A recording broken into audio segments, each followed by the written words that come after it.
പിതാവിൻ്റെയും പുത്രൻ്റെയും പരിശുദ്ധാത്മാവിൻ്റെയും നാമത്തിൽ ആമേൻ. എല്ലാവർക്കും സ്നേഹവന്ദനം. അല്ലെങ്കിൽ ഈ അനുഗ്രഹ ആശംസ കൊണ്ട് തന്നെ കർത്താവ് നിങ്ങളെ സന്ധിച്ചോളൂ.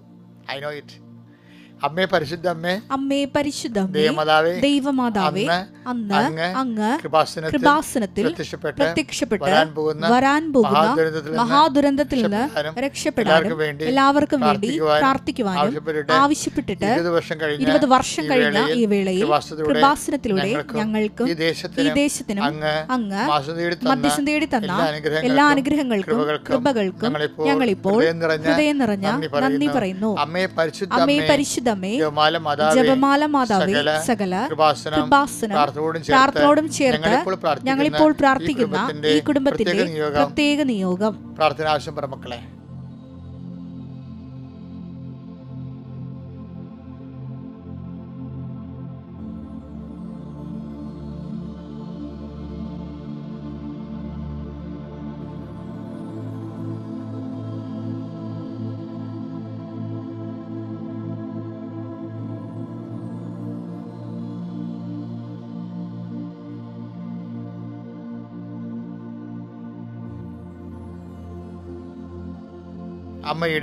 അമ്മയുടെ പ്രത്യക്ഷീകരണത്തിന്റെ ഈ ദ്വാദശക വേളയിൽ ഞങ്ങൾക്ക് സാധിച്ചു തരുവാൻ കനിയണമേ. ആമേൻ. വിശ്വാസ പ്രമാണം. സർവശക്തനായ പിതാവും ആകാശത്തിന്റെയും ഭൂമിയുടെയും സൃഷ്ടാവുമായ ദൈവത്തിൽ ഞാൻ വിശ്വസിക്കുന്നു. അവിടുത്തെ ഏകപുത്രനും ഞങ്ങളുടെ കർത്താവുമായ ഈശോ മിശിഹായിലും ഞാൻ വിശ്വസിക്കുന്നു. ഈ പുത്രൻ പരിശുദ്ധാത്മാവിനാൽ ഗർഭസ്ഥനായി കന്യകാമറിയത്തിൽ നിന്ന് പിറന്ന് പൊന്തിയോസ് പീലാത്തോസിന്റെ കാലത്ത് പീഡകൾ സഹിച്ച് കുരിശിൽ തറയ്ക്കപ്പെട്ട് മരിച്ച് അടക്കപ്പെട്ട് പാതാളങ്ങളിൽ ഇറങ്ങി മരിച്ചവരുടെ ഇടയിൽ നിന്ന് 3-ാം നാൾ ഉയർത്ത് സ്വർഗത്തിലേക്ക് എഴുന്നള്ളി സർവശക്തിയുള്ള പിതാവായ ദൈവത്തിന്റെ വലതുഭാഗത്തിരിക്കുന്നു. അവിടെ നിന്ന് ജീവിക്കുന്നവരെയും മരിച്ചവരെയും വിധിക്കുവാൻ വരുമെന്നും ഞാൻ വിശ്വസിക്കുന്നു. പരിശുദ്ധാത്മാവിലും ഞാൻ വിശ്വസിക്കുന്നു. വിശുദ്ധ കത്തോലിക്കാ സഭയിലും പുണ്യവാന്മാരുടെ ഐക്യത്തിലും പാപങ്ങളുടെ മോചനത്തിലും ശരീരത്തിന്റെ ഉയർപ്പിലും നിത്യമായ ജീവിതത്തിലും ഞാൻ വിശ്വസിക്കുന്നു. ആമേൻ. സുഖസ്ഥനായ ഞങ്ങളുടെ പിതാവേ, അങ്ങയുടെ നാമം പൂജിതമാകണമേ. അങ്ങയുടെ രാജ്യം വരണമേ. അങ്ങയുടെ തിരുമനസ് സ്വർഗത്തിലെ പോലെ ഭൂമിയിലും ആകണമേ.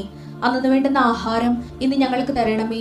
ഞങ്ങളോട് തെറ്റ് ചെയ്യുന്നവരോട് ഞങ്ങൾ ക്ഷമിക്കുന്നത് പോലെ ഞങ്ങളുടെ തെറ്റുകൾ ഞങ്ങളോടും ക്ഷമിക്കണമേ. ഞങ്ങളെ പ്രലോഭനത്തിൽ ഉൾപ്പെടുത്തരുതേ, തിന്മയിൽ ഞങ്ങൾ രക്ഷിക്കണമേ. ആമേൻ. നന്മ നിറഞ്ഞ മറിയമേ, സ്വസ്തി. കർത്താവ് അങ്ങയുടെ കൂടെ സ്ത്രീകളിൽ അങ്ങ് അനുഗ്രഹിക്കപ്പെട്ടവളാകുന്നു. അങ്ങയുടെ ഉദരത്തിൻ ഫലമായി ഈശോ അനുഗ്രഹിക്കപ്പെട്ടവനാകുന്നു. പരിശുദ്ധ മറിയമേ, തമ്പുരാന്റെ അമ്മേ, പാപികളായ ഞങ്ങൾക്ക് വേണ്ടി ഇപ്പോഴും ഞങ്ങളുടെ മരണസമയത്തും തമ്പുരാനോട് അപേക്ഷിക്കണമേ. ആമേൻ. അനുദിന അനുഗ്രഹ പ്രാർത്ഥന. കർത്താവ്, ഇന്നത്തെ ദിവസത്തെ ഓർത്ത് നന്ദി പറയുന്നു. ജനുവരി 30-ാം തീയതി ആയിരുന്ന വ്യാഴാഴ്ച അങ്ങയുടെ തിരുമുറിവാളുന്ന വലതുകരത്താൽ അങ്ങയുടെ മക്കളെ ശിരസ് ആശീർവദിക്കപ്പെടുന്നു. കർത്താവിൻ്റെ കരുണ നിങ്ങൾക്ക് ആവശ്യിക്കട്ടെ. കർത്താവ് നിൻ്റെ വിശുദ്ധ പൗരോഹിത്യത്തെ മഹത്വപ്പെടുത്തണമേ. കർത്താവ് സഭയിലുള്ള സാന്നിധ്യം പ്രകടമാക്കണമേ. അമ്മേ പരിശുദ്ധമായ ദേവമാതാവേ, കാനായിലെ കല്യാണ കുടുംബത്തിൽ എന്ന പോലെ ഞങ്ങളുടെ കുടുംബത്തിലേക്ക് വന്നു നിന്നുകൊണ്ട് ഞങ്ങളുടെ കുടുംബത്തിൻ്റെ പോരായ്മകളെയും ഇല്ലായ്മകളെയും വല്ലായ്മകളെയും അവർക്ക് ഇല്ല എന്നുള്ളൊരു വാക്കിൽ തന്നെ കർത്താവെ ഞങ്ങളുടെ ഇല്ലായ്മകളെ പരിശുദ്ധ അമ്മയുടെ മാധ്യസ്ഥത്തിൽ ഈശോയ്ക്ക് ഏൽപ്പിക്കണമെന്ന് പ്രാർത്ഥിക്കുന്നു. കർത്താവെ, ഞങ്ങളത് ഈശോ ഏറ്റെടുത്ത് കഴിഞ്ഞുവെന്ന് പൂർണ്ണമായി വിശ്വസിക്കാനുള്ള വിശ്വാസം വരത്താൽ ഞങ്ങളെ ധന്യമാക്കണമെന്ന് പ്രാർത്ഥിക്കുന്നു. എൻ്റെ കർത്താവിൻ്റെ ഉന്നതമായ നാമത്തിൽ നിങ്ങളെ ആശീർവദിക്കട്ടെ. രോഗികളെ ആശീർവദിക്കട്ടെ. പീഡിതരെ ആശീർവദിക്കട്ടെ. കർത്താവിൻ്റെ ഉന്നതമായ നാമത്തിൽ അസ്ഥിരോഗങ്ങളുള്ളവർ, മാനസിക വിഭ്രാന്തികളുള്ളവർ, ഉറക്കമില്ലാത്തവർ, നടക്കാൻ പറ്റാത്തവർ, കർത്താവ് കുഴഞ്ഞിരിക്കുന്നവർ, അതുപോലെ തന്നെ പ്രഷറിൻ്റെ അസുഖമുള്ളവർ, കുഴഞ്ഞ് വീഴുമെന്ന് തോന്നുന്നവർ, എപ്പിലെപ്സി രോഗികൾ, ചുഴൽ രോഗികൾ, അപസ്മാര രോഗികൾ കർത്താവിൻ്റെ നാമത്തിൽ സ്പർശിക്കട്ടെ. കർത്താവിൻ്റെ വിശുദ്ധമായ രക്തം നിങ്ങളുടെ സ്ഥിരത്തിൽ തളിക്കപ്പെട്ട മാരക രോഗങ്ങൾ, ഡോക്ടർ മരണം വരെ മരുന്ന് കഴിക്കണമെന്ന് പറഞ്ഞിട്ടുള്ള രോഗങ്ങൾ ഇപ്പോഴും ഈശോയുടെ ഉന്നതമായ നാമത്തിൽ കൃപാസന ആൾത്താരെ ജീവനോടെ പ്രത്യക്ഷപ്പെട്ട പരിശുദ്ധ അമ്മയുടെ മാധ്യസ്ഥത്തിൽ മാരക രോഗങ്ങളും തീരാവേദികളും യേശു ക്രിസ്തുവിൻ്റെ നാമത്തിൽ മാറിപ്പോട്ടെന്ന് കൽപ്പിക്കുന്നു.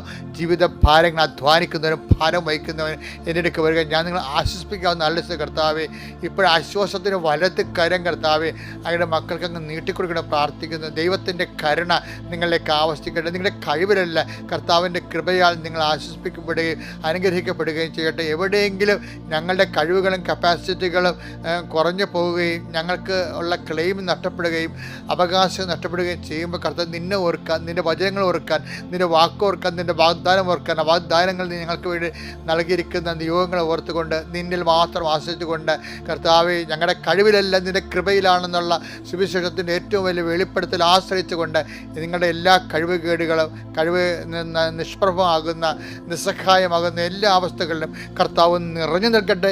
ഇന്ന് മുഴുവൻ നിറഞ്ഞു നിൽക്കട്ടെ. നിത്യപിതാപുത്രനും പരിശുദ്ധാത്മാവ് സർവ്വീശ്വര നീക്കുവാമേ. എൻ്റെ പ്രിയപ്പെട്ടവരെ, ഇന്ന് നമ്മൾ കുറേ വചനം പെട്ടെന്ന് ഒറ്റ ശ്വാസത്തിൽ ഒരുപാട് വചനങ്ങൾ കേൾക്കാൻ പോയി. നമ്മൾ ആദ്യം ഞാൻ നിങ്ങളോട് ആദ്യം 2 ദിവസം മുമ്പ് പറഞ്ഞായിരുന്നേ, അതായത് വിശ്വാസം നമുക്കെന്ത് പറ്റും, അറിവെന്ന് കിട്ടുമെന്ന്. അതാണ് സാക്ഷ്യങ്ങൾക്ക് പ്രാധാന്യം എന്ന് പറഞ്ഞായിരുന്നു അല്ലേ. വിശ്വാസം റോമ 10:17 വിശ്വാസം കേൾവി എന്നും, കേൾവി യേശുക്രിസ്തുവിനെ കുറിച്ചുള്ള അറിവിൽ നിന്നുമാണ്. ഇപ്പം യേശുക്രിസ്തുവിനെ കുറിച്ചുള്ള അറിവുകൾ കൂടുന്നതനുസരിച്ച് കൊണ്ട് വിശ്വാസം കൂടും. നമുക്ക് പല അറിവുകളുണ്ട്. അമേരിക്കയെക്കുറിച്ച് അറിയാം, ട്രംപിനെ കുറിച്ച് അറിയാം, പക്ഷേ വിശ്വാസം വർദ്ധിക്കണം നിർബന്ധമില്ല. വിശ്വാസം വർദ്ധിക്കണമെന്നുണ്ടെങ്കിൽ യേശുക്രിസ്തുവിനെ കുറിച്ച് അറിയണം. അതാണ് വിശ്വാസം കേൾവി എന്നും. അപ്പം കേൾവി എന്ന് വിശ്വാസം ഉണ്ടാകാം എന്ന് പറഞ്ഞാൽ അത് അറിവിൻ്റെ വിശ്വാസമാണ്. പക്ഷേ അറിവിൽ നിന്നുണ്ടാകുന്ന വിശ്വാസങ്ങളുണ്ടല്ലോ, ഒരു കുഴപ്പമുണ്ട്. തന്നെ അറിവിൽ നിന്നുണ്ടാകുന്ന വിശ്വാസം കുറച്ച് കഴിയുമ്പോൾ ഇങ്ങനെ അടന്ന് വീഴും, എന്താണ് ഉറക്കത്തില്ല. ഇപ്പം ചില പിഞ്ചുകളെന്ന് പറയും. എനിക്ക് പണ്ട് ഈ മത്ത വളർത്തുന്ന ഒരു പരിപാടി ഉണ്ട്. മത്തക്കുരു കുഴിച്ചിട്ടിട്ട് ഞാൻ എല്ലാ ദിവസവും കുഞ്ഞുനാളിൽ അതിൻ്റെ കൂടെ പോകും.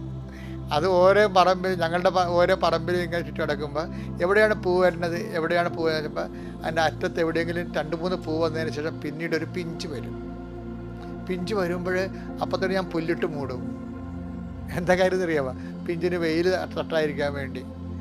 പക്ഷെ പിഞ്ചിന് മൂടുമ്പോൾ വല്ല പ്രാണിയും വന്ന് ചിലപ്പോൾ ആ പിഞ്ചിട്ട് കുത്തും. ചിലപ്പോൾ ഇങ്ങനെ ഒരു പുഴു കുത്തണാണേ, അതോടുകൂടി പിഞ്ച് അടന്നു പോകും.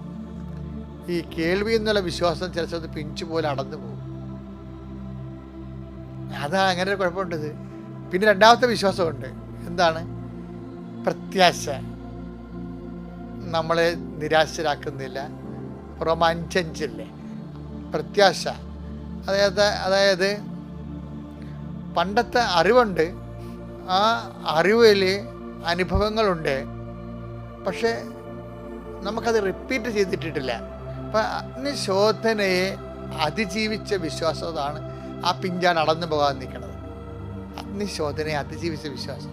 അപ്പോൾ ഒരു വിശ്വാസം ഉണ്ടായി, പക്ഷേ ഈ പ്രാണി വന്ന് കുത്തണ പോലെ ഒരു കുത്തൽ വന്നാലും ചില പിഞ്ചുകൾ അതിനെ അതിജീവിച്ച് വളരും. കാരണം അതിൻ്റെ പ്രതിരോധ ശക്തി അതിൽ തന്നെ ഉണ്ടാകും. അപ്പോൾ നമ്മൾ വിശ്വാസത്തിന് അതിജീവനത്തിൻ്റെ പ്രതിരോധ ശക്തി നമ്മുടെ ഉള്ളിൽ തന്നെ ഉണ്ടാകണം. അതെന്താണ്? ആ സ്നേഹം. വിശ്വാസത്തിൻ്റെ പ്രതിരോധ ശക്തി നമ്മുടെ ഉള്ളിൽ തന്നെ ഉണ്ടാകണം. ചില പിഞ്ചുകൾ ഇങ്ങനെ പ്രാണികളെ കൊത്തിയാലും അത് അടന്നു പോകാതെ അത് വളരും. എന്താ കാര്യം? ആ പ്രാണികളുടെ വിഷം കയറിയതിനെ പ്രതിരോധിക്കാനുള്ള ശക്തി അതിൽ തന്നെ പ്രകൃതി കൊടുത്തിട്ടുണ്ട്.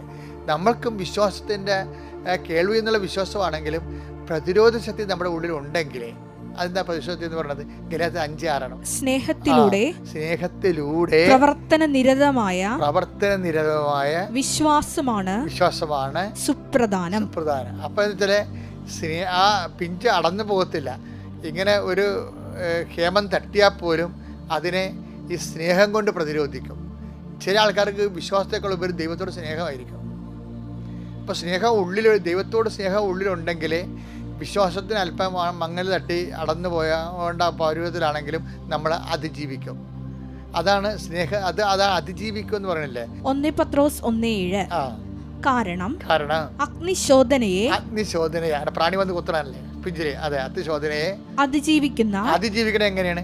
അകത്ത് പ്രതിരോധ ശക്തി ഉണ്ട്. എന്താണ് അത്? ഗലാത്യർ 5:6 അനുസരിച്ചുള്ള സ്നേഹത്താൽ പ്രവർത്തനക്ഷമമായ, നമ്മൾ പ്രവർത്തിക്കുന്നത് എന്തുകൊണ്ടാണ്? ദൈവസ്നേഹത്താലാണ്. അപ്പൊ സ്നേഹത്താൽ പ്രവർത്തനക്ഷമമായ വിശ്വാസത്താൽ നശ്വരമായ സ്വർണത്തേക്കാൾ അഗ്നിശോധനയെ സ്നേഹത്താൽ പ്രവർത്തനക്ഷമമായ വിശ്വാസത്താൽ അതിജീവിക്കുന്ന നശ്വരമായ സ്വർണത്തെക്കാൾ വിലയേറിയതായിരിക്കും. നശ്വരമായ സ്വർണത്തേക്കാൾ വിലയേറിയതാണ് പരീക്ഷകളെ അതിജീവിക്കുന്ന നിങ്ങളുടെ വിശ്വാസം. ഈ പരീക്ഷകളാണ് ഈ പ്രാണി എന്ന് പറയുന്നത്. പിഞ്ചിൽ വന്ന് പ്രാണി കൊത്തും. പിഞ്ചെന്ന് പറയുന്നത് എന്താണ്? പൂവിൽ നിന്ന് വിരിയുമ്പോൾ ചെറിയൊരു കാ പോലെ വരുന്ന സംഭവത്തിനാണ് പിഞ്ചെന്ന് പറയുന്നത്.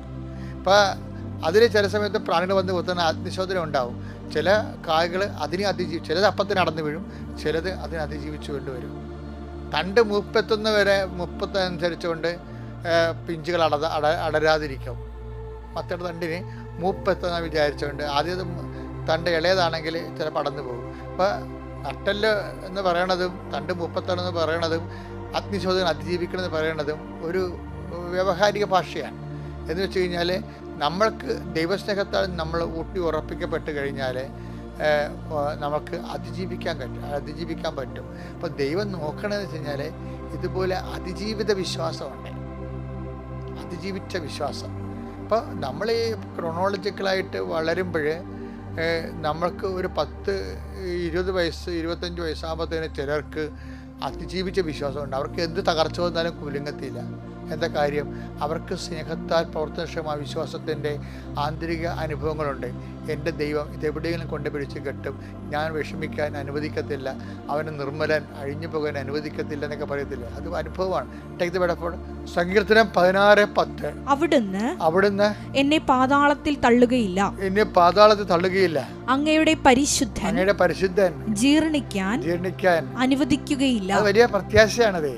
അത് സ്നേഹത്താൽ പ്രവർത്തനക്ഷമമായ വിശ്വാസത്തിൽ നിന്ന് ഒരു വ്യക്തി നേടിയെടുക്കുന്ന പ്രത്യാശയാണ്. അത് വിശ്വാസം പ്രത്യാശയാൽ പരിപുഷ്ടമായിരിക്കുകയാണ്.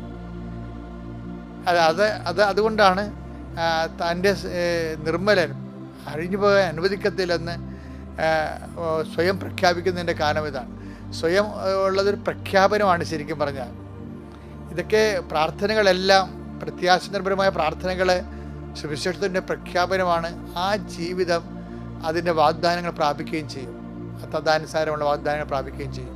അപ്പോഴേ ഓരോ നിമിഷം ദൈവം ആഗ്രഹിക്കുന്നത് അറിവിൽ നിന്ന് പ്രത്യാശയിലേക്ക്, നിൻ്റെ വിശ്വാസം അറിവിൽ നിന്ന് പ്രത്യാശയിലേക്ക്, പ്രത്യാശയിൽ നിന്ന് ദൈവസ്നേഹത്തിലേക്ക്, ദൈവസ്നേഹത്തിൽ നിന്ന് അനുഭവത്തിലേക്കും അതിജീവനത്തിലേക്കും നീ അതിജീവിച്ച് വളരണമെന്നാണ് കർത്താവ് ആഗ്രഹിക്കുന്നത്. അതിനുവേണ്ടിയാണ് ഓരോരോ നെഗറ്റീവ് ഫീലിങ്സ് അനുഭവങ്ങളൊക്കെ ജീവിതത്തിൽ വരേണ്ടത്. അതിന് നിങ്ങൾ പോസിറ്റീവായിട്ടാണ് സമീപിക്കേണ്ടത്. Praise the Lord. നമ്മുടെ കർത്താവ് ഈശോ മിശിഹായ്ക്ക് പരിശുദ്ധ അമ്മ വഴി സഭയിൽ എന്നേക്കും മഹത്വം ഉണ്ടാകട്ടെ. എൻ്റെ പേര് ഗ്രേസ് മരിയ. ഞാൻ എറണാകുളം ജില്ലയിലെ ഏലൂർ സെൻറ് ആൻസ് ഇടവക അംഗമാണ്. എൻ്റെ മോൾക്ക് വേണ്ടി സാക്ഷ്യം പറയാനാണ് ഞാനിവിടെ നിൽക്കുന്നത്. 2021 ഒക്ടോബർ 27 ഞാൻ ഇവിടെ വന്ന് ഉടമ്പടി എടുക്കുന്നത്. അത് എൻ്റെ മോൾക്ക് ഞങ്ങൾ കാലിൻ്റെ മുട്ടിന് കുഞ്ഞിന് 2 വർഷമായിട്ട് നല്ല വേദനയുണ്ടായിരുന്നു. അപ്പോൾ അത് എറണാകുളം ലിസി ഹോസ്പിറ്റലിൽ കാണിച്ചു കഴിഞ്ഞപ്പോഴത്തേക്ക് സ്കാൻ ചെയ്ത് കഴിഞ്ഞപ്പോഴത്തേക്ക് കാലിൻ്റെ മുട്ടിൽ ഓസ്റ്റിയോസാർക്കോമ എന്ന് പറയുന്ന ക്യാൻസറാണെന്ന് പറഞ്ഞു. അപ്പോൾ അത് ആ ചെറിയൊരു മുഴയായിരുന്നു ആദ്യം വന്നത്. അത് പിന്നെ ഇങ്ങനെ വലുതായി വന്നിട്ട് കാലിൽ നീരായിട്ട് മുട്ടിങ്ങനെ മടങ്ങി കുഞ്ഞിന് നടക്കാൻ പറ്റാത്ത അവസ്ഥയിൽ വീൽ ചെയറിലായിരുന്നു ഞങ്ങളിവിടെ കൊണ്ടുവരുന്നത്. അപ്പോൾ ഉടമ്പടി എടുത്ത അന്ന് തന്നെ അച്ഛനെ കണ്ട് പ്രാർത്ഥിക്കുവാനായിട്ട് സാധിച്ചു. ഞങ്ങൾ പിറ്റേ ദിവസം തന്നെ തിരുവനന്തപുരത്ത് RCCയിൽ ട്രീറ്റ്മെൻറ്റിനായിട്ട് ഇവിടെ നിന്ന് പോവുകയും ചെയ്തു. അപ്പോൾ അവിടെ ചെന്ന് കഴിഞ്ഞ് അവിടെ നിന്ന് വീണ്ടും സ്കാൻ ചെയ്ത് കഴിഞ്ഞപ്പോഴത്തേക്ക് കാലിൻ്റെ മുട്ടിന് മാത്രമല്ല ലങ്സിലും ഒരു ഗ്രോത്ത് ഉണ്ടെന്ന് പറഞ്ഞു. അപ്പോൾ അത് ക്യാൻസർ 4th സ്റ്റേജാണെന്നാണ് പറഞ്ഞത്. പിന്നെ ഹൈ ഗ്രേഡുമാണ്. കീമോ ട്രീറ്റ്മെൻറ്റ് പറഞ്ഞെങ്കിലും അവർ പറഞ്ഞത് ഇത് ലങ്സിലുള്ള ഗ്രോത്തൊക്കെ ചുരുങ്ങാമെന്ന് നമുക്ക് നോക്കാം, ചെയ്ത് നോക്കാമെന്നേ ഉള്ളൂ, മിക്കവാറും സാധിക്കത്തില്ല, അപ്പോൾ സർജറി വേണ്ടി വരുമെന്ന് പറഞ്ഞു. അപ്പോൾ അതിനുശേഷം ഞങ്ങൾ കാലിൻ്റെ മുട്ടിന് സർജനെ കണ്ടപ്പോഴേ പറഞ്ഞത് നമുക്ക് കാല് രക്ഷിക്കാൻ പറ്റത്തില്ല, മുട്ടിൻ്റെ താഴെ വെച്ച് മുറിച്ച് കളയേണ്ടി വരുമെന്ന് പറഞ്ഞു. അപ്പോൾ എനിക്ക് അപ്പോൾ തിരുവനന്തപുരത്ത് നിന്ന് ഇവിടെ വരാൻ സാധിച്ചില്ല. അപ്പോൾ എൻ്റെ ആൻറ്റിയും അമ്മാവനും കൂടെ ഇവിടെ വന്ന് അച്ഛൻ്റെ അടുത്ത് പ്രാർത്ഥിക്കാമെന്ന് കാര്യം പറഞ്ഞു. അപ്പോൾ അച്ഛനോട് അപ്പോൾ ഞങ്ങൾ ഇങ്ങനെ കാല് മുറിച്ച് കളയണമെന്ന് പറഞ്ഞുകൊണ്ട് സർജറിക്ക് തയ്യാറാകാതെ ഇങ്ങനെ വല്ലാതെ വിഷമിക്കുന്ന അവസ്ഥയായിരുന്നു. അപ്പോൾ അച്ഛനെ കണ്ട് മാതാവിൻ്റെ അടുത്തുനിന്ന് ഒരു മെസ്സേജ് എടുക്കണമെന്ന് പറഞ്ഞപ്പം അച്ഛൻ പറഞ്ഞു അതെന്തിനാ മെസ്സേജ് എടുക്കുന്നത്, ഞാൻ പ്രാർത്ഥിച്ചാൽ പോരെയെന്ന് പറഞ്ഞ് അച്ഛൻ ഇങ്ങനെ നടന്നപ്പം പെട്ടെന്ന് തന്നെ അച്ഛൻ തിരിച്ചു വന്നിട്ട് പറഞ്ഞു മാതാവ് പറഞ്ഞു മെസ്സേജ് എടുക്കാൻ മാതാവ് പറയുന്നെന്നും പറഞ്ഞ് അച്ഛൻ വന്ന് പ്രാർത്ഥിച്ചിട്ട് പറഞ്ഞു അമ്മ പറയുന്നു കാല് മുറിച്ച് കളയേണ്ടി വരത്തില്ലെന്ന് പറഞ്ഞു. അപ്പോൾ ആ ഒരു ധൈര്യത്തിൽ എൻ്റെ മോള് സർജറിക്ക് തയ്യാറായി. ഞങ്ങൾ വീണ്ടും സ്കാൻ ചെയ്തപ്പോഴത്തേക്ക് ലങ്സിലുണ്ടായിരുന്ന ആ മുഴ കാണുന്നില്ല. അപ്പോൾ ഡോക്ടർ പറഞ്ഞു അത് ഒരു എയർ ക്യാവിറ്റി ആയിട്ടാണ് കാണുന്നത്, വേറൊന്നും അവിടെ മുഴയോ ഓപ്പറേഷൻ ചെയ്യേണ്ട ഒരവസ്ഥയും കാണുന്നില്ലെന്ന് പറഞ്ഞു. അങ്ങനെ ആ മാതാവിൻ്റെ അനുഗ്രഹത്താൽ ആ മുഴ അവിടെ നിന്ന് അപ്രത്യക്ഷമാവുകയാണ് ചെയ്തത്.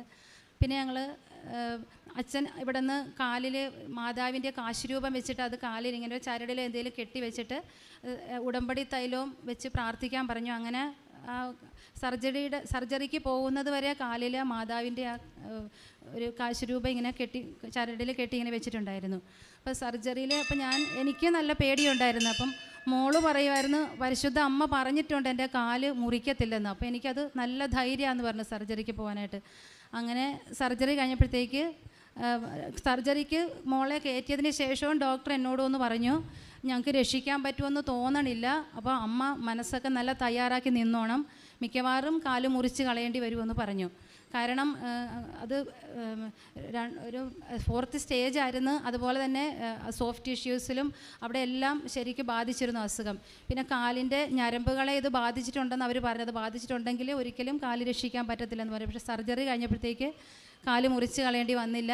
കുഞ്ഞിനെ കാലിലൊരു സ്റ്റീലിൻ്റെ ഇംപ്ലാന്റ് ഇട്ട് ചെയ്യാനായിട്ട് സാധിച്ചു. അപ്പം പരിശുദ്ധ അമ്മയ്ക്കും തിരുക്കുമാരനും ആയിരം നന്ദി. അതുപോലെ തന്നെ ഉടമ്പടി എടുത്തതിന് ശേഷം ഞങ്ങൾ ഈ ട്രീറ്റ്മെൻറ്റിന് ഇവിടെ നിന്ന് പോയതിന് ശേഷം പരിശുദ്ധ അമ്മ ഞങ്ങളെ കൊണ്ടു നടന്ന വഴികൾ ഒരു സ്ഥലത്തും ഞങ്ങൾക്ക് ഒരു പ്രയാസം ഉണ്ടാകാതെ അമ്മ കൊണ്ടു നടന്നത്. അതുപോലെ തന്നെ ഞങ്ങൾക്ക് താമസിക്കാൻ കിട്ടിയ സ്ഥാപനത്തിൽ ഞങ്ങൾക്ക് എന്നും ദിവ്യബലി അർപ്പിക്കാനുള്ള അനുഗ്രഹം അമ്മ തന്നു. പിന്നെ മോളുടെ സർജറി നടക്കുന്ന സമയമെന്ന് പറയുന്ന ഒരു പകൽ 3 മണി സമയമായിരുന്നു. അപ്പോൾ ആ സമയത്തൊക്കെ എല്ലാവരും മോൾക്ക് വേണ്ടി കരുണക്കൊന്ത ചൊല്ലി പ്രാർത്ഥിക്കുമായിരുന്നു. ഞങ്ങൾ താമസിച്ച ആ സ്ഥാപനത്തിലെ അച്ഛൻ ഒറ്റയ്ക്ക് കുർബാന ചെല്ലുന്നൊരു സമയമായിരുന്നു. അപ്പോൾ അച്ഛനും ആ സമയത്ത് കുഞ്ഞിന് വേണ്ടി മാത്രം ഒരു ബലിയർപ്പിക്കാനായിട്ടുള്ള അനുഗ്രഹവും അമ്മ നൽകി. അപ്പോൾ പരിശുദ്ധ അമ്മ വഴി കിട്ടിയ എല്ലാ അനുഗ്രഹങ്ങൾക്കും ഞങ്ങൾ ആയിരം നന്ദി പറയുന്നു. എൻ്റെ പേര് ലില്ലി സുനിൽ, കോഴിക്കോട് ജില്ലയിലെ കൂടരഞ്ഞിയിൽ നിന്ന് വരുന്നു. ഞാൻ ആദ്യമേ തന്നെ പരിശുദ്ധ അമ്മേനോടും തിരുക്കുമാരനോടും മാപ്പ് ചോദിക്കുന്നു. സാക്ഷ്യം പറയാൻ ഇത്രയും വൈകിയതിന്. 2019 മാർച്ചിലായിരുന്നു എനിക്ക് മലദ്വാരത്തിൽ ക്യാൻസർ ആണെന്നറിയുന്നത്. ആ സമയത്ത് എൻ്റെ വീട് പണി നടക്കുന്നൊരു സമയമായിരുന്നു. അപ്പം എനിക്ക് ഭയങ്കര ബുദ്ധിമുട്ടായിരുന്നു. ഇരിക്കാനോ ഒന്നും പറ്റിയില്ല. ബാത്റൂം പോകുകയാണെങ്കിലും ഒത്തിരി നേരം ഇരിക്കണം, അങ്ങനെയൊക്കെയുള്ളൊരു പ്രശ്നങ്ങളായിരുന്നു. ആ സമയത്താണ് കൃപാസനത്തെ പറ്റിയും കൃപാസന പേപ്പർ എനിക്ക് കിട്ടുന്നത്. അങ്ങനെ ഞാൻ ഇങ്ങനെ പറഞ്ഞു കഴിഞ്ഞപ്പോൾ ഞാൻ കൃപാസനം പേപ്പർ വിരിച്ച് ഞാൻ കിടക്കുമായിരുന്നു. അപ്പോൾ വയറ്റിൽ നിന്ന് പോകാൻ ഒത്തിരി ബുദ്ധിമുട്ടായിരുന്നു. അപ്പോൾ ഇത് ഇങ്ങനെ കിടന്നു കഴിഞ്ഞപ്പോൾ എനിക്ക് കുറച്ച് ഒരു ആശ്വാസമൊക്കെ കിട്ടി. പിന്നെ ഞങ്ങൾ ഡോക്ടറെ പോയി കാണിച്ചു, സർജനെ പോയി കാണിച്ചു. അപ്പോൾ സർജൻ കൊളോണോസ്കോപ്പിക്ക് വിട്ടു. കൊളോണോസ്കോപ്പിയുടെ റിസൾട്ട് വന്നപ്പോൾ നിയോപ്ലാസ്റ്റിക് റെക്ടം കണ്ടു. അപ്പം ഡോക്ടർ വേഗം CTക്ക് പറഞ്ഞു. അങ്ങനെ CT എടുത്തപ്പോൾ അഡ്നോ കാർസിനോമ എന്ന് കറക്റ്റായിട്ട് അതിലെഴുതി. അപ്പോൾ പിന്നെ ഞങ്ങൾ കാർസിനോമ ആയതുകൊണ്ട് ഒരു സെക്കൻഡ് ഒപ്പീനിയനായിട്ട് ഓങ്കോളജിയിലേക്ക് പോയി. അങ്ങനെ അവിടെ ചെന്ന് ഡോക്ടറെ കണ്ടപ്പം ഡോക്ടർ MRIക്ക് എഴുതി തന്നു. അങ്ങനെ MRI എടുത്ത അന്നത്തെ ദിവസമാണ് ഞങ്ങൾ ഇവിടെ കൃപാസനത്തിലേക്ക് വരുന്നത്. 2-ാം തീയതി വൈകുന്നേരം അവിടെ നിന്ന് കയറി. 3-ാം തീയതി ഇവിടെ വന്ന് ഞങ്ങൾ ഉടമ്പടി എടുത്തു. ഇവിടെ വന്നിട്ട് ഞങ്ങൾ ജോസഫ് അച്ഛനെ കാണാനായിട്ട് കുറേ നേരം വെയിറ്റ് ചെയ്തെങ്കിലും അച്ഛൻ ഇങ്ങനെ ഉടമ്പടി എടുത്തവരെ കാണുന്നുണ്ടായിരുന്നു. അങ്ങനെ അച്ഛൻ ഇറങ്ങി വന്നപ്പോൾ ഞാൻ കണ്ടപ്പോൾ ഞാനിങ്ങനെ പറഞ്ഞപ്പോൾ അച്ഛൻ ചോദിച്ചു റിസൾട്ട് ഉണ്ടോയെന്ന് ചോദിച്ചു. അപ്പോൾ റിസൾട്ട് എൻ്റെ കയ്യിലില്ലായിരുന്നു. മൊബൈലിലുണ്ട്, പക്ഷേ കയ്യിൽ റിസൾട്ടായിട്ട് പേപ്പറായിട്ട് എൻ്റെ കയ്യിലില്ലായിരുന്നു. അപ്പോൾ ഞാൻ പറഞ്ഞില്ല എന്ന് പറഞ്ഞു. ഉടമ്പടി എടുത്തിരുന്നോ എന്ന് ചോദിച്ചു. ഉടമ്പടി എടുത്തിട്ടുണ്ട്, പക്ഷേ അത് ബാഗിൻ്റെ ഉള്ളിൽ വെച്ചേക്കുമായിരുന്നു. അങ്ങനെ അച്ഛൻ ഒന്നും പറയാതെ ബ്ലെസ്സിങ് ഒന്നും കിട്ടാതെ പോയി. എനിക്ക് ഭയങ്കര നിരാശയായിരുന്നു. സങ്കടത്തോടുകൂടി ഞാൻ തിരിച്ചു പോവുകയും ചെയ്തു. അത് കഴിഞ്ഞ് പിന്നെ ഞങ്ങൾ ഡോക്ടറെ കാണാൻ ചെന്നു. ഈ റിസൾട്ടുമായിട്ട് ഡോക്ടറെ കാണാൻ ചെന്നപ്പോൾ ഡോക്ടർ പറഞ്ഞു നേരെ കീമോയ്ക്ക് അഡ്മിറ്റാകാം, ഇന്ന് കീമോ സ്റ്റാർട്ട് ചെയ്യാമെന്ന് പറഞ്ഞു. അങ്ങനെ ഞങ്ങൾ കീമോയ്ക്ക് ഫസ്റ്റ് 5 സൈക്കിളാണ് പറഞ്ഞിരിക്കുന്നത്. ഒരു സൈക്കിള് 48 hours. അങ്ങനെ 5 സൈക്കിള് കീമോ എടുത്ത് അതിനുശേഷം റേഡിയോ തെറാപ്പിയും കഴിഞ്ഞ് പിന്നെ 2 മാസം കഴിഞ്ഞിട്ട് സർജനെ കാണിക്കാൻ പറഞ്ഞു. അങ്ങനെ സർജനെ കണ്ട് അപ്പോൾ സർജൻ കൊളോണോസ്കോപ്പിക്ക് വീണ്ടും വിട്ടു. അപ്പോൾ ആ റിസൾട്ട് വന്നപ്പോൾ നോർമലായിരുന്നു. പരിശുദ്ധമ്മ ഇതിൻ്റെ ഇടയ്ക്ക് ഒത്തിരി ഞങ്ങൾ പ്രാർത്ഥിക്കുന്നുണ്ടായിരുന്നു. അപ്പോൾ സർജൻ പിന്നെ സർജറിക്ക് വേണ്ടിയിട്ട് പറഞ്ഞു. പക്ഷേ ഞാൻ പരിശുദ്ധമ്മയോട് മധ്യസ്ഥം പറഞ്ഞ് പ്രാർത്ഥിക്കുന്നുണ്ടായിരുന്നു. സർജറി ഒന്നും ഇല്ലാതെ എനിക്ക് സർജറി ഒന്നും ചെയ്യാതെ ഇതിന്ന് പൂർണ്ണ സൗഖ്യം കിട്ടണം. കാരണം സർജറി ചെയ്തിട്ടുണ്ടെങ്കിൽ കൊളോസ്റ്റമി ബാഗ് സൈഡിൽ വെക്കേണ്ടി വരും. അതുകൊണ്ട് എനിക്കതൊരു ഭയങ്കര ബുദ്ധിമുട്ടായിരുന്നു. അങ്ങനെ ഞാനിങ്ങനെ പ്രാർത്ഥിച്ചൊരുങ്ങി മാതാവിനോട് മധ്യസ്ഥം വഹിച്ച് പ്രാർത്ഥിച്ചൊരുങ്ങി പോയിരുന്നു. അപ്പം ഡോക്ടർ എന്നോട് പറഞ്ഞു സർജറി ഒന്നും വേണ്ട, അതില്ലാതെ സുഖം പ്രാപിക്കുമെന്ന് പറഞ്ഞു. അങ്ങനെ സർജറി വേണ്ടെന്ന് പറഞ്ഞു. അങ്ങനെ പിന്നെ ഞങ്ങൾ ഓങ്കോളജിയിൽ വീണ്ടും പോയി കാണിക്കാനുണ്ട്. അപ്പം ഡോക്ടർ പറഞ്ഞു ഒരു കാരണവശാലും പറ്റില്ല, കീമോ വീണ്ടും സ്റ്റാർട്ട് ചെയ്യണം, സർജറി വേണ്ടെന്ന് ആരാ പറഞ്ഞെന്നൊക്കെ ചോദിച്ചു. അങ്ങനെ ഞങ്ങൾ എന്നോട് കീമോയ്ക്ക് അഡ്മിറ്റ് ആകാൻ പറഞ്ഞു. ആ സമയത്ത് ഞങ്ങളുടെ വീട് പണി പൂർത്തിയാകുകയും ചെയ്തു. ഇതിൻ്റെ ഇടയ്ക്ക് വീട് പണി നന്നായിട്ട് നടന്നു, അത് പൂർത്തിയാകുകയും ചെയ്തു. കയറി കൂടുന്ന ദിവസമാണ് കീമോയ്ക്ക് അഡ്മിറ്റ് ആകാൻ പറഞ്ഞു. അപ്പം ഞാൻ പറഞ്ഞു ഇനി എന്തായാലും അഡ്മിറ്റ് ആകുന്നില്ല, അമ്മ ഇവിടം വരെ എത്തിച്ചു, ഇനി എനിക്കിങ്ങനെ ഒരു അസുഖം ഉണ്ടാകുകയില്ല, മാതാവ് എന്നെ ഇവിടം വരെ എത്തിച്ചതല്ലേ എന്ന് പറഞ്ഞ് ഞങ്ങൾ പിന്നീട് കീമോയ്ക്ക് ഒന്നിനും പോയില്ല. പിന്നെ MRI എടുക്കുക ചെയ്ത് 6 മാസം കൂടുമ്പോൾ MRI എടുക്കുമായിരുന്നു. അങ്ങനെ ലാസ്റ്റ് MRI എടുത്തപ്പം ഞാൻ ഇവിടെ ഒന്ന് സാക്ഷ്യപ്പെടുത്താമെന്ന് പറഞ്ഞിരുന്നു. പക്ഷേ ആ സമയത്ത് സാക്ഷ്യപ്പെടുത്തിയില്ല. അപ്പോൾ ഈ ഓഗസ്റ്റിൽ എനിക്ക് വീണ്ടും പഴയതുപോലെ അസുഖത്തിൻ്റെ ബുദ്ധിമുട്ടുകളൊക്കെ വന്നിരുന്നു. കിടക്കാൻ വയ്യ, നട്ടെല്ലിനൊക്കെ വേദന, വയറിൻ്റെ ഒരു സൈഡിലൊക്കെ വേദന. അങ്ങനെ ഞാൻ ഈ കൃപാസനം പേപ്പർ വെച്ച് കിടക്കുന്ന, രാത്രിയിൽ വേദന വരുമ്പോൾ ഒരു സൈഡിൽ പേപ്പർ വെക്കും, അല്ലാതെ പേപ്പർ വിരിച്ച് കിടക്കും. അങ്ങനെയായിരുന്നു ഞാൻ ചെയ്തുകൊണ്ടിരുന്നത്. അപ്പം മാതാവിനോട് ഞാൻ പ്രാർത്ഥിക്കുകയും ചെയ്തു, 50 കൊന്ത ഞാൻ എത്തിച്ചേക്കാം, എനിക്ക് അടുത്ത റിസൾട്ട് വരുമ്പോൾ ബ്ലഡ് ടെസ്റ്റ് ചെയ്യുമ്പോൾ അത് നോർമലായിട്ട് കിട്ടണമെന്ന്. അങ്ങനെ റിസൾട്ട് എനിക്ക് നോർമലാവുകയും CA 1.31 ആയിട്ട് കുറയുകയും ചെയ്തു. എൻ്റെ പേര് മിനി, ഞാൻ റാന്നിയിൽ നിന്ന് വരുന്നു. ഞാനിവിടെ ആദ്യമായിട്ട് വന്നത് 19-ലായിരുന്നു, 2019. ഇവിടെ ഒന്ന് ഉടമ്പടി എടുത്തിട്ട് പോയി. ഉടമ്പടിയിലൊരു 6 നിയോഗം വെച്ചിരുന്നു. ആദ്യമായിട്ട് ഞാൻ വെച്ചിരുന്ന നിയോഗം, എനിക്ക് ഒത്തിരി കടഭാരമുണ്ടായിരുന്നു. പ്രിയപ്പെട്ടവൻ്റെ കടഭാരമാണ് ആദ്യമായിട്ട് വെച്ചത്. പിന്നെ മക്കളുടെ വിഷയമായിരുന്നു. പിന്നെ കടഭാരം എന്ന് പറഞ്ഞാൽ താങ്ങാൻ വയ്യാത്തൊരു കടഭാരം ഉണ്ടായിരുന്നു. അത് സൊസൈറ്റിയിൽ നിന്ന് പൈസ എടുത്തതാണ്, പലിശയ്ക്ക് കൊടുത്ത ആൾക്കാരൊന്നും തിരിച്ചു കൊടുത്തില്ല, പ്രിയപ്പെട്ടവനെ കളിപ്പിച്ചു. പിന്നെ ആ കടഭാരം വലുതായിരുന്നു. അത് വീട് വിറ്റാലേ കടഭാരം തീരത്തുള്ളായിരുന്നു. കടഭാരം തീരുന്ന വീട് വിറ്റ് കടഭാരം തീർക്കാൻ വേണ്ടിയിട്ട് ഒത്തിരി ഭാരപ്പെട്ടു, ഒത്തിരി വിഷമിച്ചു. നിയോഗത്തിൻ്റെ അടിസ്ഥാനത്തിൽ മാതാവിൻ്റെ ഒരു ഭയങ്കര അനുഗ്രഹം ഞങ്ങൾക്കുണ്ടായിരുന്നു. അത് കഴിഞ്ഞു ഈ കടഭാരത്തിൻ്റെ മധ്യത്തിൽ എനിക്ക് യൂട്രസിലെ 4 മാസം ഇവിടെ അടുപ്പിച്ച് വന്നു. പിന്നെ എനിക്ക് വരാൻ പറ്റിയില്ല. നിയോഗം ഉടമ്പടി എടുത്തതിൻ്റെ ഒരു അനുഗ്രഹമായിരിക്കും. എൻ്റെ വയറ്റിലെ മുഴയായിരുന്നു, യൂട്രസിനകത്ത് 7 മുഴയുണ്ടായിരുന്നു. ഞാനൊന്നും അറിഞ്ഞില്ല, എനിക്കൊന്നും അറിയില്ലായിരുന്നു. ആൾക്കാരൊക്കെ എൻ്റെ വയറ് കാണുമ്പോഴത്തേക്ക് എല്ലാവരും എന്നോട് ചോദിക്കും നിൻ്റെ വയറ്റിൽ. എനിക്ക് കുഴപ്പമൊന്നുമില്ല. പിന്നെ എൻ്റെ ഒരു ഫ്രണ്ട് ഹോസ്പിറ്റലിൽ എന്നെ നിർബന്ധിച്ച് കൊണ്ടുപോയി. അവിടെ ചെന്നപ്പോൾ ഡോക്ടർ പറഞ്ഞു കുഴപ്പമൊന്നുമില്ല സഹോദരിക്ക്. അപ്പം ഞാൻ ആശ്വാസം പറഞ്ഞു, ഇവക്കായിരുന്നു കുഴപ്പം. പിന്നെ ഒന്ന് സ്കാൻ ചെയ്യാൻ പറഞ്ഞു. സ്കാൻ ചെയ്ത് കഴിഞ്ഞപ്പം വലിയ മുഴകൾ, 16 സെൻറ്റിമീറ്റർ, 10 സെൻറ്റിമീറ്റർ, 8 സെൻറ്റിമീറ്റർ വലിയ മുഴകൾ. ഉള്ളിലങ്ങ് പേടിയായിരുന്നു. എനിക്ക് ഭയങ്കര ഹൈ ഷുഗർ, കൊളസ്ട്രോളും ഒക്കെ ഉണ്ടായിരുന്നു. അപ്പം ഡോക്ടർ പറഞ്ഞു ഓപ്പറേഷൻ ചെയ്യാൻ പറ്റത്തില്ല എന്ന് പറഞ്ഞു. അപ്പോൾ എൻ്റെ മോള് ബാങ്ക് കോച്ചിങ് പഠിച്ചുകൊണ്ടിരിക്കുന്നു. അവൾ പഠിത്തം നിർത്തിയിട്ട് എന്നെ വന്ന് നോക്കി, എൻ്റെ ഷുഗർ കുറച്ചു, ഓപ്പറേഷൻ ചെയ്യിപ്പിച്ചു. പക്ഷേ അപ്പോൾ മോൻ ഗൾഫിലായിരുന്നു. അപ്പോൾ ഞാൻ വിചാരിച്ചു ഇനി മോനെ ഒന്ന് കാണാൻ പറ്റത്തില്ല. അവസാനത്തെ ഒരു കുമ്പസാരമൊക്കെ കുമ്പസാരിച്ചിട്ട് എനിക്ക് ക്യാൻസർ ആയിരിക്കുമെന്ന് ഞാൻ വിചാരിച്ചു തന്നെയല്ല. മാതാവ് എന്നോട് വന്ന് പറഞ്ഞു നിന്നെ 4ാമത് ഓപ്പറേഷൻ ചെയ്ത് 3ാമത് ചെയ്ത ആളിറങ്ങുമ്പോൾ 4ാമത് തന്നെ ചെയ്യുന്നതായിട്ട് പറഞ്ഞു. ഞാൻ അച്ഛനോട് പറഞ്ഞു മാതാവ് സംസാരിച്ചിട്ടുണ്ട്, എന്നാലും കുമ്പസാരത്തിൽ അച്ഛൻ എന്നോട് പറഞ്ഞു മാതാവ് മോടെ കൂടെ ഉണ്ടെന്ന് പറഞ്ഞു. അച്ഛൻ ഇന്ന് ബിഷപ്പായി. എന്നാലും ഞാൻ പറഞ്ഞു അച്ഛാ മാതാവ് സംസാരിച്ചെങ്കിലും എനിക്ക് പേടിയാണ്, തിരിച്ചു വരുന്നത് ഞാൻ ബോഡി ആയിരിക്കണം, ക്യാൻസർ ആണെങ്കിൽ എനിക്ക് ജീവിക്കണമെന്ന് ആഗ്രഹമില്ല എന്നൊക്കെ വിചാരിച്ച് പ്രാർത്ഥിക്കുമായിരുന്നു. ക്യാൻസർ ആണെങ്കിൽ എന്നെ തിരിച്ചു കൊണ്ടുവരരുതെന്ന് പറഞ്ഞ് പ്രാർത്ഥിക്കുമായിരുന്നു. കട്ടിലൊക്കെ തിരിച്ചിട്ട് എൻ്റെ ജോലിയെല്ലാം തീർത്തിട്ടാണ് ഞാൻ ഹോസ്പിറ്റലിൽ പോയത്. പക്ഷേ 7 മുഴയ്ക്ക് ഒരു കുഴപ്പമില്ല. മോൻ തിരിച്ച് നാട്ടിൽ വന്നിട്ട് എന്നെ കാണാൻ വന്നു. തിരിച്ചവൻ പോകാതെ ഇവിടെ നിന്ന് എൻ്റെ ബയോസിൻ്റെ റിസൾട്ടെല്ലാം അറിഞ്ഞു കഴിഞ്ഞപ്പോൾ എനിക്കൊരു കുഴപ്പമില്ല. ഡോക്ടർ പറഞ്ഞു ഇങ്ങോട്ട് വരുവേ വേണ്ട. ഇന്ന് വരെ ഞാൻ ഡോക്ടറിനെ കാണാൻ പോയിട്ടില്ല. ദൈവത്തിൻ്റെ ഒരു വലിയ അനുഭവം. മാതാവ് സംസാരിച്ച് നിനക്ക് കുഴപ്പമില്ലെന്ന് പറഞ്ഞാൽ 7ാമത് എന്നെ ഓപ്പറേഷൻ ചെയ്യാൻ ഒരുക്കിയിരുത്തി എന്നെ 4ാമത് തന്നെ ഓപ്പറേഷൻ ചെയ്തത്. അതൊരു വലിയൊരു അനുഭവം എൻ്റെ ജീവിതത്തിൽ. അത് കഴിഞ്ഞ് ചുരുക്കി പറഞ്ഞാൽ എൻ്റെ വീട് വിൽക്കാനെല്ലാം റെഡിയായി. ഞാൻ 2ാമത്തെ നിയോഗം കടഭാരം തീർക്കുന്നതിനാൽ വീടിൻ്റെ പണിയൊന്ന് തീർക്കണമെന്ന് എഴുതി വെച്ചിട്ടുണ്ടായിരുന്നു. കംപ്ലീറ്റ് തീർന്നു. അത് താഴത്തെ നില കംപ്ലീറ്റ് തീർത്ത് തന്നു. വീട് വിൽക്കാനെല്ലാം റെഡിയായി. വീട് ശരിക്കും പറഞ്ഞാൽ വീട് വിറ്റു. മാതാവ് ഇതിൻ്റെ ഒരു അനുഗ്രഹത്താൽ വീട് വിറ്റു. 3 മാസമായി. 4-ാമത്തെ മാസം എഗ്രിമെൻ്റ് എല്ലാം എഴുതി 4-ാമത്തെ മാസമായപ്പം കർത്താവ് പറയുകയാണ്, മാതാവ് തന്നെ ഉൽപ്പത്തി 28:10 വന്നതിനോട് സംസാരിക്കുകയാണ്. അപ്പോഴും ഞാൻ ചിന്തിച്ച്, ദൈവമേ ഇതെന്തോ ഇങ്ങനെ. ഞാൻ മോനോടെല്ലാം ദർശനങ്ങളെല്ലാം മോനോട് മാത്രം പറയും, എന്നിട്ട് അടുക്കള കയറത്തുള്ളൂ. അപ്പം മോനോട് ഞാൻ പറഞ്ഞേടാ ഇത് വിൽക്കാൻ പറ്റത്തില്ല, ഇനി എന്നെ ചെയ്യുക, ടീച്ചറിന് ഇത് വാങ്ങിക്കാൻ പറ്റത്തില്ലല്ലോ എന്ന് പറഞ്ഞപ്പോൾ മോനത് കേട്ടെങ്കിലും എനിക്കും വിശ്വാസമില്ലായിരുന്നു ഇത് വിൽക്കാൻ പറ്റത്തില്ല എന്ന് വെച്ചാൽ കടം, ഈ വീട് വിറ്റാലേ കടം തീരത്തുള്ളൂ, പിന്നെ എങ്ങനെ വിൽക്കാതിരുന്നാലെന്ന് ഓർത്ത് ഞാനും ഒത്തിരി മനസ്സിൽ ഇങ്ങനെ ഭാരപ്പെട്ടു. അപ്പം ദൈവത്തിൻ്റെ ഇഷ്ടം പോലെ നടക്കട്ടെ എന്നുള്ള ഒരു ഇതായിരുന്നു. ഞങ്ങളുടെ ദേശത്തും എല്ലാവർക്കും അറിയാം, ഒരു ദിവസം 5 പേരൊക്കെ വീട് വന്ന് നോക്കുകയും അപ്പോഴെല്ലാം ഞാൻ ദൈവത്തോട് പറയും, ദൈവമേ ഈ ദേശത്ത് മാനിക്കാവുന്ന വാഗ്ദത്തം ചെയ്തിട്ടുണ്ടല്ലോ. കർത്താവ് പറഞ്ഞ വാഗ്ദത്തത്തിന്, കർത്താവ് പറയുന്ന വാക്കിന് ഒരു മാറ്റവുമില്ല. അത് തീർച്ചയായിട്ടും ദൈവം അങ്ങനെ തന്നെ ചെയ്തു. ആ വീട് വിറ്റിട്ട് വിൽപ്പിക്കാതെ 30 ലക്ഷം രൂപയ്ക്ക് വിറ്റു. 4-ാമത്തെ മാസം പറഞ്ഞതുപോലെ തന്നെ ആ വീട് അവർക്ക് വാങ്ങിക്കാൻ പറ്റിയില്ല.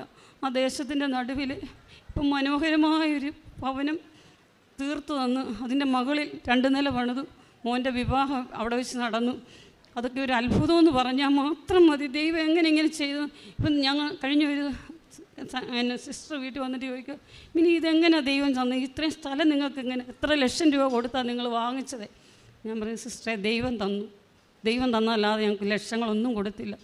ആ ഫ്രണ്ടിലോട്ടൊരു ഫ്ലോട്ടായിട്ടൂടെ ദൈവം കുന്ന് യെശയ്യാവ് 45:2 കർത്താവ് സംസാരിച്ചതുപോലെ ദൈവം അനുഗ്രഹിക്കപ്പെട്ട ഒരു ഭൂമിയും ദൈവം ഫ്രണ്ടിലോട്ട് തന്നു. വണ്ടി കയറ്റിയിടാൻ എല്ലാ സൗകര്യങ്ങളും കംപ്ലീറ്റ് പണി തീർത്ത് ദേശത്ത് എന്താ പറയേണ്ടത്, ദൈവം മാനിച്ചെന്ന് പറഞ്ഞാൽ ഇതുപോലൊരു അനുഗ്രഹം. എല്ലാവരും എന്നോട് ഇടയ്ക്കിടയ്ക്ക് വന്ന് ചോദിക്കും, ഇതെങ്ങനെ മിനിയുടെ രോഗം മാറിയത്, മിനിക്ക് എങ്ങനെ ഇങ്ങനെ സംഭവിച്ചു? ഇപ്പോഴും എന്നോട് ചോദിക്കുന്നവരുണ്ട്, മിനിയുടെ രോഗം മാറിയോ? മിനി ഇപ്പോഴും, എനിക്ക് ഷുഗറുണ്ട്, ഹൈ ഷുഗർ ഉണ്ടാകും. ഇപ്പം ഹൈ ഒന്നുമില്ല, 200 ഉള്ളൂ. എന്നാലും ദൈവത്തിൻ്റെ കൃപയെന്ന് പറഞ്ഞാൽ മനോഹരമായി മോന് ദുബായിലാണ്, മകളെ മോനൊരു വിവാഹം കഴിച്ചു. ഇപ്പോൾ അവൻ മോൻ വിസിറ്റിങ്ങിന് ദുബായിലിട്ട് പോയിരിക്കുന്നു. ദൈവത്തിൻ്റെ ഒരു വലിയ അനുഗ്രഹം. മോനിവിടെ കൺസ്ട്രക്ഷൻ ഫീൽഡിലെ സിവിൽ എഞ്ചിനീയർ ആയിരുന്നു. ഇവിടെ നിന്ന് കൺസ്ട്രക്ഷൻ ഒത്തിരി ബിൽഡിങ്ങുകളൊക്കെ പണിതു. ഇങ്ങോട്ട് പോരുമ്പോൾ ഞാൻ അറിയുന്നു, ഒരു ബിൽഡിങ് മോൻ പണിതുകൊണ്ടിരിക്കുന്ന ബിൽഡിങ് 8 മേസ്ത്രിമാരവിടെ നിന്ന് അവരെ പറഞ്ഞു വിട്ടിരിക്കുന്നെന്ന്. അതൊരു വലിയ സങ്കടകരമായിട്ടാണ് ഞാൻ ഇങ്ങോട്ട് പോയപ്പോൾ.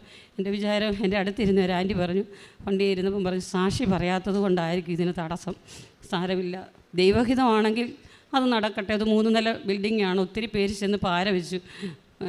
എന്താ പയ്യനായതുകൊണ്ട് അവന് നിങ്ങൾ കൊടുക്കരുത്, നന്നാലും അവനെ കൊടുക്കത്തുള്ളായിരുന്നു അവർ. പക്ഷെ ഇങ്ങോട്ട് വന്ന് വഴി കേട്ടപ്പോൾ എനിക്ക് ഒത്തിരി സങ്കടം തോന്നിയാലും ഞാനിവിടെ എന്ന് പറഞ്ഞ് ദൈവഹിതം അല്ല എങ്കിൽ കിട്ടണ്ട, ദൈവഹിതമാണെങ്കിൽ മതിയെന്ന്. അപ്പം എൻ്റെ മരുമോൾ പറഞ്ഞിരിക്കുന്നത്, മമ്മി ഞാൻ വന്നിട്ട് നമുക്കൊന്നിച്ച് പോയി സാക്ഷി പറയാമെന്നാണ് പറഞ്ഞിരിക്കുന്നത്.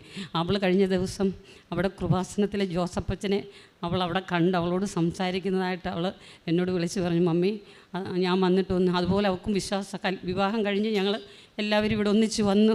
അതൊരു വലിയൊരു അനുഗ്രഹമായിരുന്നു. അതുപോലെ എൻ്റെ മോടെ വിഷയം, മോക്കൊരു നല്ല ജോലിക്ക് വേണ്ടിയിട്ട് അവൾക്ക് എന്നെ നോക്കിയതുകൊണ്ട് അവൾക്ക് ജോലിയൊന്നുമില്ലാതെ വിഷപ്പിച്ച് അവൾ കോഡിങ് വീട്ടിലിരുന്ന് പഠിച്ചു. കോഡിങ് ആദ്യം തന്നെ എഴുതിയപ്പോൾ അവിടെ കൂടെ ഉള്ള എഴുതിയ ആൾക്കാർക്കൊന്നും കിട്ടിയില്ല. അവൾക്ക് കിട്ടി, കോഡറായിട്ട് അവൾ ജോലിക്ക് കയറി നല്ലൊരു ജോലി ചെയ്തുകൊണ്ടിരിക്കുന്നു. ദൈവത്തിൻ്റെ അനുഗ്രഹം, വലിയ അനുഗ്രഹം എന്ന് പറഞ്ഞാൽ ഇപ്പോഴും ഞങ്ങളുടെ ദേശത്തും എന്നെ അറിയാവുന്നവർക്കും ഞങ്ങളുടെ കുടുംബത്തിലുള്ളവർക്കും എല്ലാവർക്കും അതിശയമാണ്. പക്ഷെ ഞാൻ ആരോടും വീട് വിറ്റ കാര്യം ആദ്യം ആരോടും പറഞ്ഞില്ലായിരുന്നു. എന്നെ സ്നേഹിക്കുന്ന 2-3 അച്ഛന്മാരോടും ഇറമ്പാച്ചനോടും ഒക്കെ പറഞ്ഞു, ഇങ്ങനെ വിറ്റു, പ്രാർത്ഥിക്കണം, ദൈവഹിതം പോലെ നടക്കട്ടെ എന്ന്. അപ്പോൾ എനിക്ക് ഈ അനുഭവങ്ങൾ ഉണ്ടാകുമ്പോഴെല്ലാം ഞാൻ അവരോടൊന്ന് പറയുമായിരുന്നു, അവർക്കൊന്ന് മനസ്സിലാകാൻ വേണ്ടിയിട്ട്. ഇപ്പം ഞാൻ ആരോടും പറയത്തില്ല.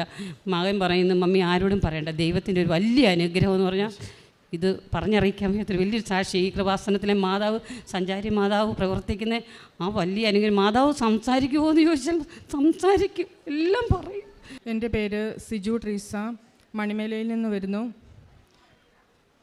ആദ്യമായി തിരുക്കുമാരനും അമ്മയ്ക്കും ജോസഫ് അച്ഛനും 1000 നന്ദി പറയുന്നു. എനിക്കിവിടെ വന്ന് മാതാവിൻ്റെ ഒരു സാക്ഷിയായി മാറാൻ അനുവദിച്ചതിൽ ഒത്തിരി നന്ദികൾ പറയുന്നു. ഞാൻ ഇവിടെ ആദ്യമായി വരുന്നത് 2022 ഓഗസ്റ്റ് 20-ാം തീയതിയാണ്. എനിക്ക് ഞാൻ നിയോഗം വെച്ചതിൽ ആദ്യത്തേത് വെച്ചത് എനിക്ക് മൈഗ്രെയിൻ ഉണ്ടായിരുന്നു. 2016 തൊട്ട് 2016 എനിക്ക് കഠിനമായ തലവേദന വരികയും ഹോസ്പിറ്റലിൽ അഡ്മിറ്റായി CT സ്കാനും MRI ഒക്കെ എടുത്തു. പക്ഷേ അതിലൊന്നും കാണുന്നില്ല എന്ന് ഡോക്ടർ പറഞ്ഞു. അപ്പോൾ 7 ദിവസത്തെ ആൻറ്റിബയോട്ടിക് കഴിഞ്ഞ് ഡിസ്ചാർജായി. ഡോക്ടർ പറഞ്ഞു ടെൻഷൻ അടിക്കരുത്, ടെൻഷനും കൊണ്ട് വരുന്ന മൈഗ്രെയിനാന്ന് പറഞ്ഞു. മൈഗ്രെയിന് ഒട്ടും ടെൻഷൻ അടിക്കാൻ പറ്റത്തില്ല എന്ന് പറഞ്ഞു. അപ്പോൾ ഞാൻ ഡിസ്ചാർജ് മേടിച്ചു ഹോസ്പിറ്റലിൽ നിന്ന് പോരുന്നു. പെയിൻ കില്ലറൊക്കെ തന്നിരുന്നു. പെയിൻ കില്ലറൊക്കെ കഴിക്കുമ്പോൾ കുറവുണ്ട്.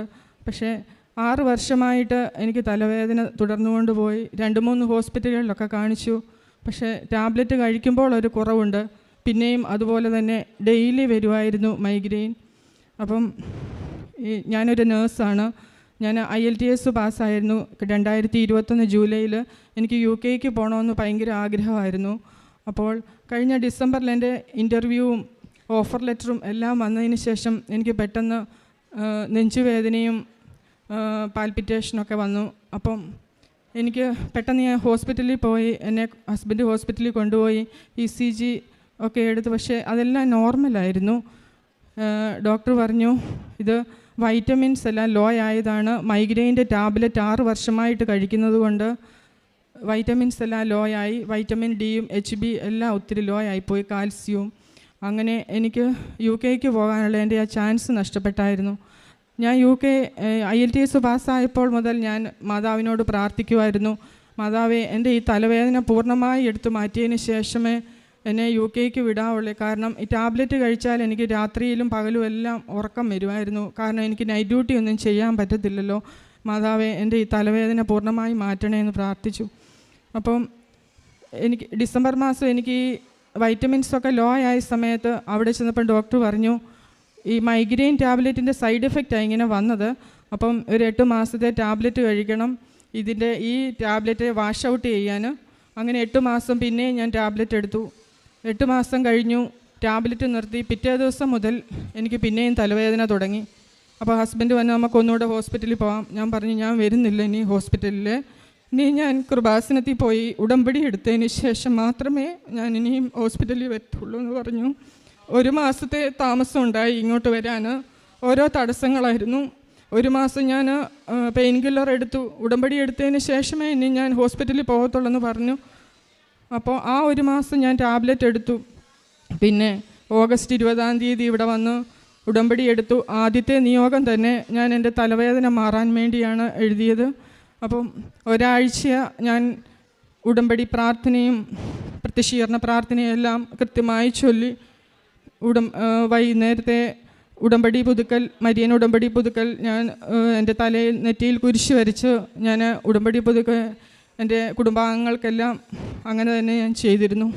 ഒരാഴ്ച ഞാൻ ഇതെല്ലാം തുടർന്നതിന് ശേഷം എൻ്റെ തലവേദന കുറയാൻ തുടങ്ങി. എൻ്റെ തലവേദന ഒരു ടൈപ്പ് തലവേദന വന്നാൽ എൻ്റെ ചെവിക്കും ഈ പെടലിക്കും എല്ലാം നീർക്കെട്ട് വരുമായിരുന്നു. അങ്ങനെയൊരു ഇതായിരുന്നു, ഭയങ്കര ബുദ്ധിമുട്ടായിരുന്നു. അപ്പം ഉടമ്പടി എടുത്ത ഒരാഴ്ച കഴിഞ്ഞതിന് ശേഷം എൻ്റെ തലവേദന പൂർണ്ണമായി മാറി. 3 മാസമായി ഇതുവരെ ഞാൻ ഹോസ്പിറ്റലിൽ മരുന്നിന് പോയിട്ടില്ല. അങ്ങനെ മാതാവ് തിരുക്കുമാരനും വഴി എനിക്ക് തന്ന ഈ വലിയ അനുഗ്രഹത്തിന് നന്ദി പറയുന്നു. പിന്നെ എൻ്റെ മോന് 3 വർഷം മുന്നേ ഒന്ന് വീണായിരുന്നു. അവന് വീണ കാര്യം ഞങ്ങളോട് പറഞ്ഞില്ല. അവന് ഒത്തി നടക്കുന്ന കണ്ടുകൊണ്ട് ഞങ്ങൾ ഒത്തിരി ചോദിച്ചപ്പോൾ പറഞ്ഞ ഇങ്ങനെ വീണായിരുന്നെന്ന്. അപ്പം ഞങ്ങൾ തിരുമിക്കാനൊക്കെ കൊണ്ടുപോയി, എന്നിട്ട് ശരിയായില്ല. പിന്നെ കോട്ടയത്തൊരു ഹോസ്പിറ്റലിൽ കൊണ്ടുപോയി. അവിടെ ചെന്നപ്പം ഡോക്ടർ പറഞ്ഞു MRI സ്കാൻ ചെയ്യണമെന്ന്. അപ്പം സ്കാൻ ചെയ്തതിനകത്ത് റൈറ്റ് നീ മെനിസ്കസ് ഇഞ്ചുറിയാന്ന് പറഞ്ഞു. അത് ആർത്രോസ്കോപ്പി ചെയ്യണം. അത് ഒരു 6 ക്ലിപ്പിട്ട് ചെയ്യുന്ന ഒരു സർജറിയാണ്. അന്നേരം അവൻ 10th പഠിക്കുന്നത്. 1 മാസത്തെ റെസ്റ്റ് വേണമെന്ന് പറഞ്ഞു. അപ്പോൾ ഞങ്ങൾ ഈ വർഷം ചെയ്യുന്നില്ലെന്ന് വെച്ചു. അവനെ കളിക്കാനൊന്നും വിടത്തില്ല, അവന് മുട്ടുകുത്താൻ പറ്റത്തില്ല. അങ്ങനെ നല്ല വേദനയായിരുന്നു. നീ ക്യാപ്പ് ഇട്ടുകൊണ്ട് മാത്രമേ അവൻ നടക്കത്തുള്ളായിരുന്നു. അങ്ങനെയായപ്പോൾ ഞാനിവിടെ വന്ന് ഉടമ്പടിയിൽ നിയോഗം വെച്ചിരുന്നു, മോൻ്റെ കാലിൻ്റെ വേദന മാറിക്കിട്ടണേ, ഓപ്പറേഷൻ കൂടാതെ. അപ്പോൾ എന്നും ഉടമ്പടി തൈലം എടുത്ത് ഞാൻ കുരിശ് വരച്ച് അവൻ നെറ്റിയിൽ തൂക്കുകയും കാലിൻ്റെ മുട്ടയിൽ കുരിശ് വരച്ച് പ്രാർത്ഥിക്കുന്നതിൻ്റെ ഫലമായി അവന് ഒത്തിരി മാറ്റമുണ്ട്. അവനിപ്പോൾ സ്കൂളിൽ കളിച്ചിട്ടൊക്കെയാണ് വരുന്നത്. മുട്ടിൽ നിന്ന് ലുത്തിനിയ മുഴുവനും മുട്ടിൽ നിന്ന് ചൊല്ലുന്നുണ്ട്. അങ്ങനെ മാതാവ് തിരുക്കുമാരൻ വഴി ഞങ്ങൾക്ക് വലിയൊരു അനുഗ്രഹം തന്നു. പിന്നെ 1 മാസം മുന്നേ എൻ്റെ പുറത്ത് ഒരു നെല്ലിക്ക വലുപ്പത്തിലൊരു മുഴ വന്നു. അപ്പം ഞാൻ വീട്ടിൽ പറഞ്ഞില്ല. അതിങ്ങനെ വലുതാകുന്നതനുസരിച്ച് എനിക്കൊരു പേടിയുണ്ടായി. അപ്പം ഞാൻ ഹസ്ബൻഡിനോട് പറഞ്ഞപ്പം പറഞ്ഞു ഹോസ്പിറ്റലിൽ കൊണ്ടുപോകാം, ഇത് വെച്ചോണ്ടിരിക്കേണ്ടെന്ന് പറഞ്ഞു. അങ്ങനെ ഞാൻ ഒരു ദിവസം മാതാവിൻ്റെ ഉടമ്പടി തൈലം എടുത്ത് ഞാൻ കുരിശ് വരച്ച് പ്രാർത്ഥിച്ചു, വിശ്വാസ പ്രമാണം ചൊല്ലി പ്രാർത്ഥിച്ചു. അതിൻ്റെ ഫലമായി പിറ്റേ ദിവസം നോക്കുമ്പോൾ ആ മുഴ ഇരുന്നത് എവിടെയാണെന്ന് പോലും അറിയാത്ത പോലെ അത് അപ്രത്യക്ഷമായി. ഇത്രയും അനുഗ്രഹങ്ങൾ തന്ന മാതാവിനും തിരുക്കുമാരനും 1000 നന്ദികൾ പറയും.